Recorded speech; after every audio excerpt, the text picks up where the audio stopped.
Welcome to the Leadership Lounge, a place to kick back and listen as our experts dissect some of the biggest questions leaders face today. I'm Emma Coombe, Leadership Advisor in our London office. Today's C-suites face a relentless cascade of challenges: policy upheavals, economic turbulence, geopolitical tensions, and the rapid advance of AI. Unlike previous generations who perhaps weathered single crises, today's executives are tasked with navigating sustained uncertainty that many have never experienced before. In today's episode, we're exploring how the right mentor can transform leadership under pressure, providing battle-tested wisdom and serving as strategic thinking partners who challenge assumptions when the stakes are at their highest. But before we dive in, remember to share any questions you have on mentoring or any other leadership topic you want our experts to answer by emailing redefiners@russellreynolds.com. We look forward to hearing from you. And if you enjoy listening to our episodes, leave us a 5-star review on Apple or Spotify. So let's dive in. We'd first like to welcome Kurt Harrison, Leadership Advisor in Russell Reynolds Associates' New York office, and also the Americas leader for our RRA Mentor program, into the conversation. Kurt, welcome to the Leadership Lounge. Thank you, Emma. It's great to be here. So Kurt, the C-suite playbook has been rewritten. While previous generations may have faced very few crises at a time, today's leaders juggle AI transformation, regulatory upheaval, and geopolitical instability, all while maintaining growth. And we know from our latest global CEO turnover index that CEO tenure continues to decrease. So how can mentors help leaders navigate this sustained complexity? Well, it's a great question, Emma. And really, the nature of leadership challenges has fundamentally shifted from what were episodic crises to what has become really a period of sustained uncertainty, which shows no sign of abating anytime soon. And this really accentuates the benefits that a best-in-class mentor can provide to a new enrolled CEO or to a CEO in a succession plan. Many current C-suite executives rose through the ranks during pretty stable environments, benefiting from a fairly positive macroeconomic backdrop, slow and steady growth. That has radically changed over the past year. And mentors who have successfully navigated multiple economic cycles can really bring invaluable pattern recognition, advice, and counsel to new enrolled CEOs. Our mentees truly value the perspectives of leaders who have, quote unquote, been there and done that, right? These individuals have been through the fire and emerged stronger. You're absolutely right, Kurt. Leaders can draw on the hard-won wisdom of mentors. And the great thing about mentoring is that these individuals don't have a vested interest. You can be honest with them and they are unencumbered by your career progression or other politics that are at play. So it's that independent perspective that is so valuable. And leaders today are facing polycrises. We had in the UK Brexit, then we all had the pandemic, then the Ukraine war, then trade wars and trade tariffs. It's a lot for leaders to contend with. And I, for one, have heard incredible feedback from leaders who've been paired with mentors about how much energy and confidence that relationship can give them. And Kurt, we also know that communication demands have intensified dramatically for today's leaders. How can mentors help CEOs and C-suite leaders handle the pressure of constant communication and potential controversy? Another great question, Emma. And, the environment we're living in now has an expectation for immediate and authentic leadership communication, right? We're living in an era of social media, 24/7 news cycles. And so literally every statement a C-suite leader makes is scrutinized and amplified in a way that has never happened before.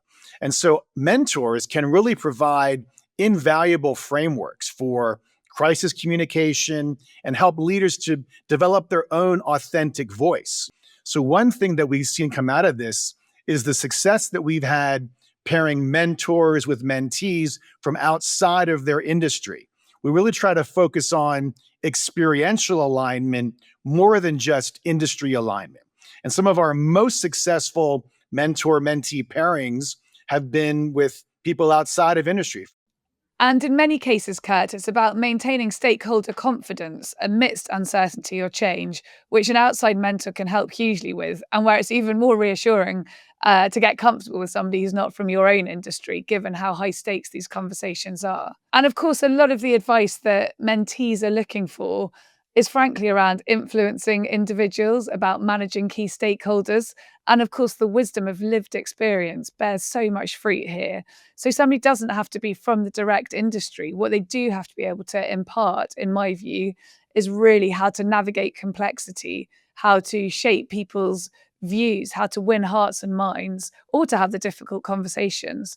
And that's where mentors can be incredibly valuable. We'd now like to introduce our second guest into the conversation, Amanda Foster, Leadership Advisor in Russell Reynolds Associates London office. So Amanda, for CEOs or C-suite leaders who've successfully moved through the ranks of their organisations, there can be a reluctance to seek mentorship, whether it's pride, time constraints, or concerns about appearing vulnerable. And Amanda, why is it critical for C-suite leaders to look past this and seek the support of a mentor? I think the first thing to say that's really important is that mentorship is not remedial. It's developmental, and it's all part of an agile, constantly learning mindset, which keeps executives fresh in how they look at the future rather than looking backwards. And it's not about an overt lack of experience on the part of the mentee. And actually having an outside-in perspective, a thought partner who can bring that external experience and really hard-earned experience, scars on their nose experience, to your situation and be your thinking partner as you think through the business challenges that you have. And actually, one of the interesting points about our RA mentor program is that it's not purely for individuals who are new in seat and finding their way. And not insignificant proportion of our mentees are individuals who've been in seat for a while and either facing new leadership challenges in their roles, or looking for new and different ways to deliver better in that role. I think this is such an important point, Amanda, that it's not remedial, but it's about development and further supporting an executive as they grow and develop. And seeking the support of a mentor doesn't mean that you're not capable. In fact, it means that you're really open to your own growth areas. And actually, it's a positive sign oftentimes for a board or for a CEO, if you're a C-suite member, that you're that invested in your own development. I advised on the appointment of a mentor to a CEO whose business was going through a sale process. His chair really wanted him to be well supported and well advised through this, and part appreciating all the good work that had been done, part recognizing that this was a deeply uncertain time and the CEO needed to be able to, if you like, vent to somebody, but also really recommit to his leadership team as well through the period of uncertainty. And this was hugely powerful. He actually said it was the best thing that his chair did for him, finding this mentor and providing this resource during a period of great change. In quite a different situation, we found a mentor for a CEO in an infrastructure-backed business, which is actually highly regulated and where the stakeholder management situation was becoming particularly complicated. A lot of different people to influence with opposing agendas. And the mentor was very valuable in being able to step back, listen, provide sage advice, and allow that individual, as well in part, to just find more energy and more determination to seek a way through it all. These are just two examples, of course, but there are many different crossroads or moments in a leader's tenure where a mentor can add value. So when it comes to finding the right mentor, coming back to you, Amanda, what should leaders look for in a mentor, particularly during times of uncertainty? I think the most important thing for a mentee is to look for a mentor who has to face similar business challenges to those that the mentee is facing. Is that they have a difficult dynamic with their chairman and broader board? Is it that they have a challenged organizational structure and culture? And then to look at mentors who are faced with similar challenges, albeit potentially in completely different industries. And that mentor can then be a thought partner to the mentee around that particular challenge. Another really important aspect, I think, in a mentor is somebody who can objectively challenge a mentee.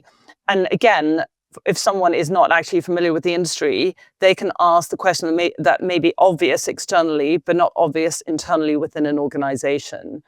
Mentors also, I think, critically need high EQ. many of the challenges that our mentees face are to do with people rather than the business or business strategy. The high emotional quotient is so important, Amanda, and it reminds me of an earlier episode of Leadership Lounge where we talked about why even top leaders need a mentor and highlighted the importance of a mentor being the right fit from a relationship compatibility point of view. There has to be a connection, there has to be mutual respect from the outset.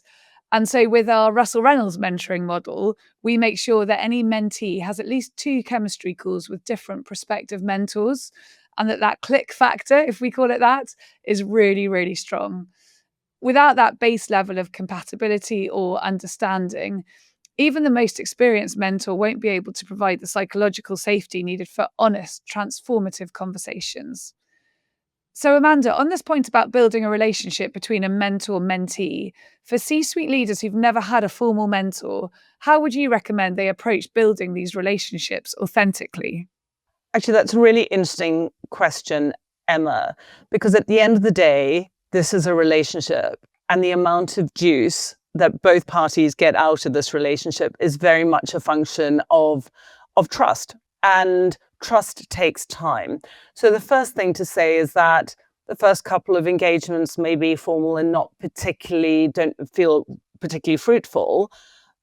But actually, when both parties really invest in listening on both sides, that relationship warms. So be patient is the first observation I would make. The other thing to say to mentees is be respectful of your mentor's time. These individuals are not doing this for the financial compensation. They're doing this to give back, and they really want to know and feel that they're being heard, actually in both directions. Both sides are being heard.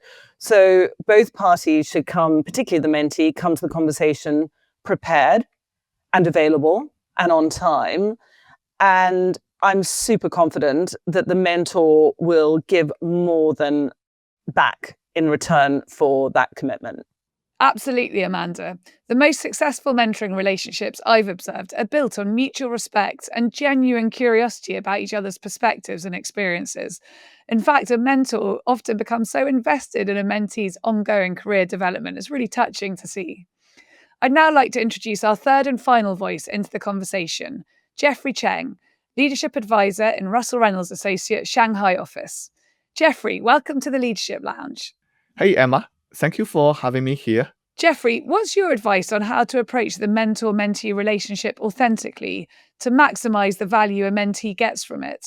The first thing, you need to set clear goals and what you want to gain, what you want to get, and also define specific goals and outcomes for the mentor relationship. The second point, I think, is the most important. When you have this mentor program, you need to be open and honest. You need to share real challenges and struggles to get relevant and actionable advice. Don't be shy.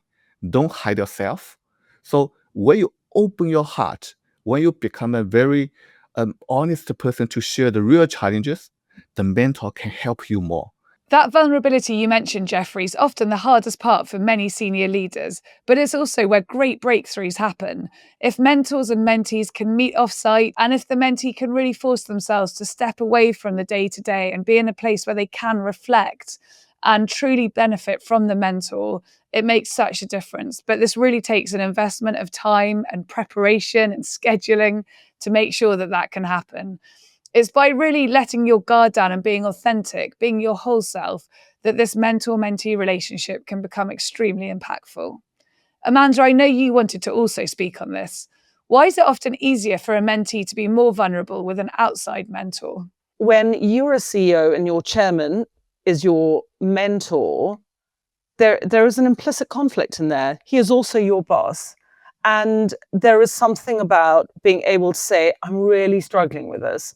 I'm really struggling with my relationship with my chair, for example. You couldn't begin to have those conversations with an internal mentor. And it doesn't mean that there aren't informal mentor relationships that go on in an organization. They absolutely should. But that external objective perspective that allows you to say, I'm really struggling with this, or I've been trying X, Y, and Z and they're not working. I don't know where to go now. doesn't impact your career, doesn't impact the perceptions that people have of you internally. It's such a crucial point, Amanda. And outside mentors can provide an objective perspective. They're not clouded by judgment. They're not going to gossip to anybody within an organization where the stakes are high. But that's not to say that a mentor inside your organization can't also bring value. There's so much for junior leaders coming through the ranks to learn from how to benefit complex webs of relationships and politics, to cut through and to see a path forwards. So I do think both can be considered, but as you get more senior, it inevitably becomes less risky and probably more powerful to have an outside mentor. So Jeffrey, final question for you. What's the biggest mistake leaders make when entering mentor relationships, and how can they best avoid it? I think the biggest mistake there's some of the leaders they made and when entering the mentor relationship is that when they enter in the relationship, they don't have any clear expectations, or they may have a passive approach, simply expecting guidance without driving the engagement. So how to avoid the mistake? I think there's a few points. The first point, you need to set up very clear goals. The second thing, you need to take ownership by yourself. You need to take ownership of your own development. Also, the last thing I think is very important, you need to build a very good trust and understanding with your mentor. There's some brilliant advice there, Jeffrey. And certainly on our RRA Artemis program, our accelerator program for leaders who are 1 to 5 years away from a group CEO role, we pair them with mentors. And the very distinct feedback has been for those individuals who show up to every meeting really well prepared with some key areas that they want to focus on. The mentor then gives so much more. You get out what you put in. And we've seen some really constructive relationships build for those who were really prepared and thoughtful and focused. And Kurt, to turn it to you, what do you see as the biggest mistake a mentee can make when entering into a mentor relationship? I think the biggest mistake is falling into the trap of treating mentorship as a one-way transaction as opposed to building a mutually accretive relationship, right? Mentees should not expect immediate solutions to their immediate business needs. They should expect to gain valuable strategic insights during the course of a longer engagement. That's absolutely right, Kurt. The most successful mentoring relationships are those where mentees approach them as strategic partnerships rather than quick fixes. When leaders invest in building genuine, long-term relationships with their mentors, they create a foundation for sustained success that extends beyond solving for one particular challenge or obstacle. So our time in the lounge today has come to an end. In 30 seconds, this is what we've learned. Seek mentors who've weathered multiple crises. Their battle-tested wisdom is invaluable when facing today's sustained uncertainty. Mentorship isn't remedial. It's about gaining fresh perspectives that keep even experienced leaders sharp. Having an external mentor means a leader can be vulnerable without career consequences. They can discuss real struggles openly. And come prepared with clear goals and be genuinely open. Mentorship is a relationship, not a transaction. If you have any topics or burning questions you'd like us to cover in future episodes of Leadership Lounge, then please get in touch. Email your questions on mentoring or anything broader to redefiners@russellreynolds.com. Until next time, goodbye.